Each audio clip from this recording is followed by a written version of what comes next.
12वीं क्लास में कॉमर्स की पढ़ाई कर रहे ज्यादातर स्टूडेंट के सामने एक सवाल जरूर आता है जो उनके पूरे करियर की दिशा तय कर देता है। सवाल होता है कि उन्हें चार्टर्ड अकाउंटेंट बनना चाहिए या फिर कंपनी सेक्रेटरी। कई बार ये कंफ्यूजन इतना बढ़ जाता है कि स्टूडेंट फैसला ही नहीं ले पाते। आसपास के लोग अलग अलग राय देते हैं, कोई कहता है सीए सबसे बेहतर है, कोई कहता है सीएस में ज्यादा स्कोप है। लेकिन असली सच्चाई तब सामने आती है जब दोनों करियर को ठीक से समझा जाए। चार्टर्ड अकाउंटेंट और कंपनी सेक्रेटरी दोनों ही कॉमर्स स्ट्रीम के प्रोफेशनल कोर्स हैं, लेकिन दोनों का काम, पढ़ाई और जिम्मेदारी पूरी तरह अलग होती है। चार्टर्ड अकाउंटेंट का फोकस मुख्य रूप से पैसों से जुड़ा होता है। सीए का काम होता है अकाउंटिंग करना, टैक्सेशन संभालना, ऑडिट करना, फाइनेंशियल स्टेटमेंट बनाना और यह देखना कि कंपनी का पैसा सही तरीके से मैनेज हो रहा है या नहीं।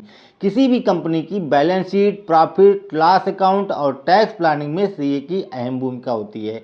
अब अगर सीए बनने की एलिजिबिलिटी की बात करें तो भारत में चार्टर्ड अकाउंटेंट बनने के लिए सबसे पहले 12वीं पास होना जरूरी है। 12वीं किसी भी स्ट्रीम से हो सकती है, लेकिन ज़्यादातर स्टूडेंट कॉमर्स से ही सीए करते हैं। 12वीं के बाद स्टूडेंट सीए फाउंडेशन कोर्स में रजिस्ट्रेशन कराता है। इस कोर्स में बैठने के लिए बहुत ज़्यादा प्रतिशत की बाध्यता नहीं होती है, लेकिन पढ़ाई का लेवल काफ़ी कठिन माना जाता है। सीए फाउंडेशन पास करने के बाद स्टूडेंट सीए इंटरमीडिएट में जाता है, जिसमें 2 ग्रुप होते हैं। इंटरमीडिएट क्लियर करने के बाद आर्टिकलशिप करनी होती है, जो लगभग 3 साल की होती है। इस दौरान स्टूडेंट किसी सीए फर्म में प्रैक्टिकल ट्रेनिंग करता है। आर्टिकलशिप के साथ साथ सीए फाइनल की पढ़ाई होती है। अब दूसरी तरफ आते हैं कंपनी सेक्रेटरी पर।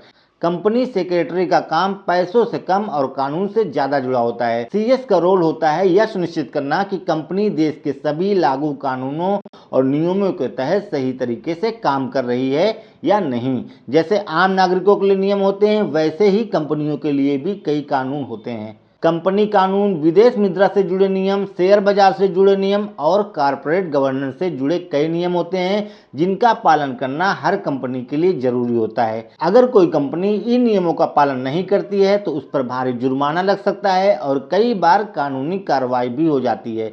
इन सभी चीजों से कंपनी को सुरक्षित रखने की जिम्मेदारी कंपनी सेक्रेटरी यानी कि सीएस की होती है। कंपनी सेक्रेटरी यह देखता है कि सभी जरूरी फाइलिंग समय पर हो, बोर्ड मीटिंग सही तरीके से हो, फैसले कानून के दायरे में लिए जाएं और शेयर होल्डर्स के अधिकार सुरक्षित रहें। Board of directors, share holders और सरकारी रेगुलेटर के बीच कंपनी सेक्रेटरी एक अहम कड़ी की तरह काम करता है। यह बात भी समझना जरूरी है कि हर कंपनी में कंपनी सेक्रेटरी की नियुक्ति अनिवार्य नहीं होती है। केवल कुछ तय शर्तों वाली बड़ी कंपनियों में ही कानूनन कंपनी सेक्रेटरी रखना जरूरी होता है। हालांकि आज के समय में छोटी और मीडियम कंपनियां भी लीगल कंप्लायंस के लिए सीएस की सेवाएं ले रही हैं, इसलिए इस फील्ड में अवसर लगातार बढ़ते जा रहे हैं। अब बात करते हैं कि कंपनी सेक्रेटरी बनने की एलिजिबिलिटी क्या है। भारत में कंपनी सेक्रेटरी बनने के लिए किसी कॉलेज की डिग्री अनिवार्य नहीं होती है। 12वीं के बाद स्टूडेंट को सबसे पहले एंट्रेंस लेवल की परीक्षा पास करनी होती है। यह परीक्षा साल में 3 बार होती है। इसे पास करने के बाद स्टूडेंट एग्जीक्यूटिव लेवल में जाता है।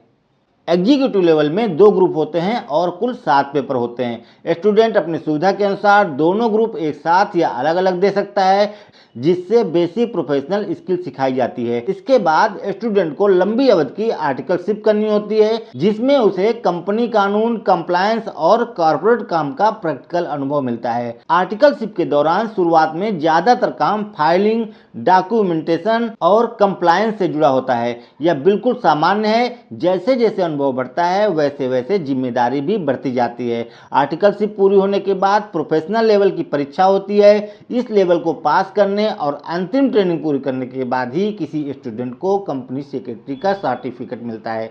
दोस्तों, सीए और सीएस की तुलना करते समय यह समझना बहुत जरूरी है कि दोनों ही कोर्स आसान नहीं होते हैं।